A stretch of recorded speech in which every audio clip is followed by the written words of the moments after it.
Hello, I don't know you, and you don't know me. Today I'm telling the story of my D&D campaign. This video has no video because I don't want to animate, and just wanted to get the first video out there. So this is going to be more of like a podcast than a video. Put it on in the background when you're doing something else. So it all starts in a tavern, the Gilded Goblin, which is also an adventurer's guild. The 3 players who could make it to the first session, there are 5 in total, walk in and ask for a job. The bartender, a hobgoblin wearing goggles and tinkering with some materials, notices the party and says, "Oh, are you new recruits? Or are you just here for a drink?" So now I think I'll introduce the characters. First off is Irir, a half-elf bard. Next is Nyx, a Kalashtar fighter. And finally is Edgar, a Kenku ranger. The bartender, who says his name is Sylvester, says that there's a town where a bunch of kobolds are stealing some resources. The party goes to sleep for a night, and Irir stays up a little later to provide some entertainment. He rolls a nat 20, and proceeds to give a killer rendition of Through the Fire and Flames. I don't know what that song is, that's just what he said he was playing. In the night, Nyx has a strange dream. She sees flashes, images of traveling and stars, and then finally land, an island. She sees 2 powerful people meeting and shaking hands. The one closest to the point of view of the dream hands the other a root of some sort. The other leader crushes it and seems to glow with a red energy as his muscles seem to swell. Nyx wakes up in the inn. Irir is already awake and outside the room, using a mirror to adjust his hair. The 3 of them head downstairs where they're told that the town is a 15-minute ride and that they can borrow some horses from the guild. The party gets to the cave where the kobolds are said to live. They walk in and find several kobolds just sort of chilling at the entrance in front of a giant pit, a gaping hole in the ground. The party attempts diplomacy, but fails, and the kobolds get across the pit. Except one. That one gets dragged down by a large red hand. Ooh, spooky. The party crosses the gap without getting snatched, and they find a large chamber with several doors and a kobold inside. The kobold runs away down a tunnel, and the party follows, but get trapped by a falling boulder trap. Nyx takes some damage, and they manage to squeeze by. By now, they've lost the kobold, so they try to follow him. They get to a room with a locked door and a secret trapdoor in the floor. They find it and crawl through it, getting to a chamber with a ladder that goes straight up. They climb the ladder and find a large tunnel with slits in the walls.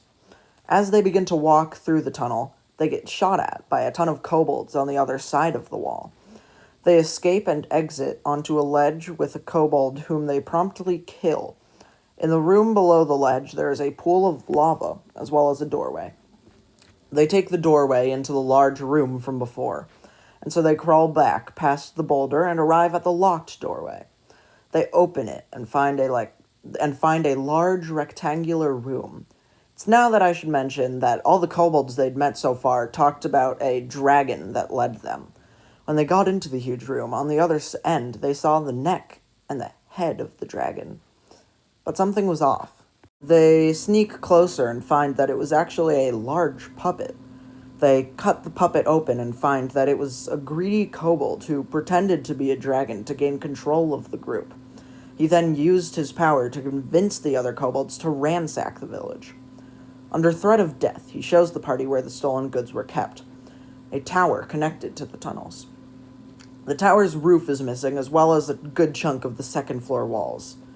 The stuff is stored on the first floor of the tower, which is nearly empty otherwise. Irir and Nyx follow the staircase up to the second floor, which appears to be an abandoned study.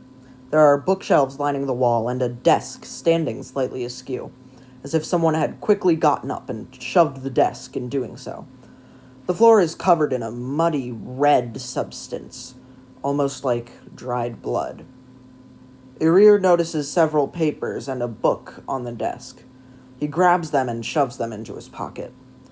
The party ties up the kobold and rides back to the Gilded Goblin with it.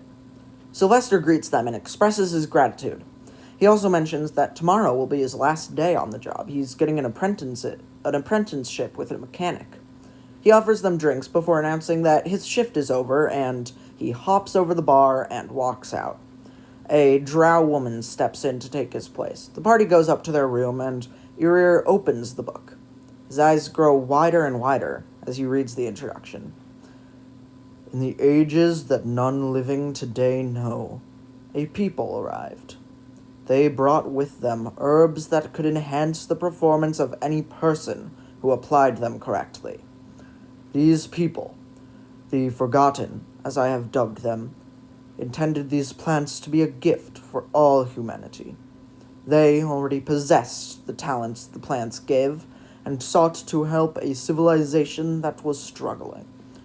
However, the humans in positions of power took the plants, and with their might overtook the Forgotten.